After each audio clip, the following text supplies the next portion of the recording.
E com relação a esse medo do diabo que você menciona, é uma coisa cultural. E no caso dos evangélicos, esse terror, esse medo, é implantado pelos pastores por mera conveniência. Isso, se você dá uma olhada na história, você vai ver que o diabo foi criado, o Satanás da Bíblia foi criado exatamente para aterrorizar, para intimidar as pessoas, para que elas tenham medo de sair da igreja. E eu, como sempre já disse algumas vezes, eu desafio qualquer pastor a pregar 15 minutos sem falar no diabo. Eles falam no diabo o tempo todo, ameaçam as pessoas com o diabo o tempo todo. Então o diabo, na forma que eles usam, é um instrumento de intimidação, de controle, assim como a ideia do pecado que foi criado pela igreja cristã.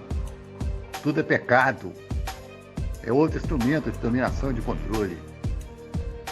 Então é natural que os evangélicos, ao descobrirem que uma pessoa, né, é adoradora do diabo, como eles dizem, eles têm um medo da pessoa.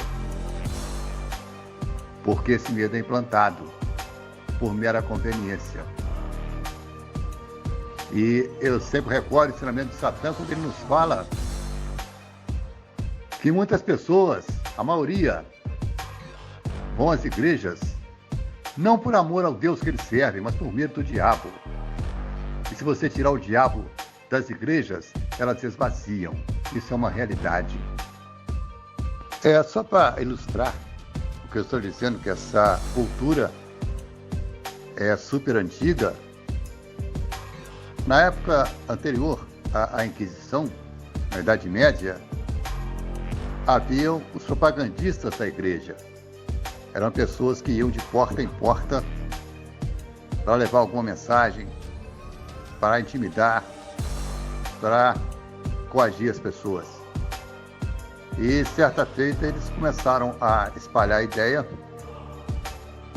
que toda criança pagã que não fosse batizada na igreja seria sequestrada por bruxos e sacrificadas em rituais.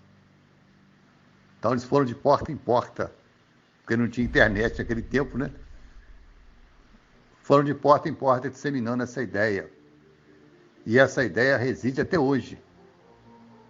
Muitas pessoas acham que satanistas, né, comem crianças, né, no sentido da alimentação, né? Então, para vocês terem uma ideia como a coisa era. E essa cultura cristã, ela ainda é extremamente influente até hoje. Então, são resquícios da Idade Média. E os evangélicos nada mais fazem que piorar isso, né? Então, infelizmente, nós somos discriminados, sim. E eles não querem saber se o nosso Satã é um Deus, o que ele faz em nossas vidas. Não, para eles é o diabo e acabou e ponto. Eles têm medo até de conhecer a verdade. Porque Satã fala, está escrito lá na Bíblia deles: conhecereis a verdade, e a verdade vos libertará. Então, se eles conhecerem o verdadeiro Satã, serão libertos desse jugo, dessa escravidão. Estarão livres. Por isso que eles evitam, eles têm medo da verdade. E o que impera nesse meio é a hipocrisia. Porque lá no livrinho deles, aquele livro encebado que eles carregam embaixo do braço, está escrito: não julgueis, pois com a medida que julgardes, sereis julgados. Essa parte eles esquecem. Então muita coisa é hipocrisia, nada mais isso.